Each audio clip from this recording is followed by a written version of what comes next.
Gobindapur rail ক্রসিংয়ে যে রেলের যে স্লিপার দিয়ে রোড হয়েছিল, বিভিন্ন জায়গায় বসে গিয়ে বিশেষ করে টু হুইলারে পড়ে যাচ্ছিল, অ্যাক্সিডেন্ট হচ্ছে, হসপিটালাইজ হচ্ছিল, নিত্য নৈমিত্তিক।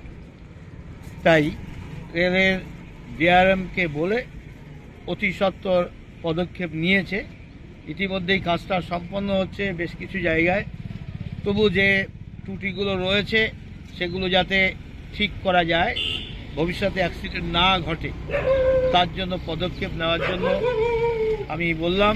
সে ব্যাপারে যারা এখানে কাজ দেখাশোনা করাচ্ছেন তারা কথা দিলেন সম্পূর্ণ ভালোভাবে করে দেবেন, অতি সত্বর যাতে কোনো অ্যাক্সিডেন্ট না হয় তার জন্য পদক্ষেপ প্রয়োজনীয়ভাবে নেবেন।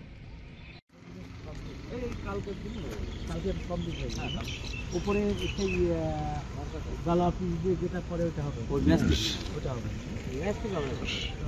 এইগুলো কি করে হবে? এরপরে হয় না তো, থাকবে না তো, থাকবে না, সেটাই হবে। এইগুলো এমনি থাকবে, হ্যাঁ, রিপেয়ারিং করা যাবে, লেভেল করে রিপেয়ারিং করা যাবে। হ্যাঁ, এটা লেভেলিং ব্যাপার, লেভেলিং করে দিই। ব্যাপারটা মাঝে মাঝে কি হচ্ছে বলে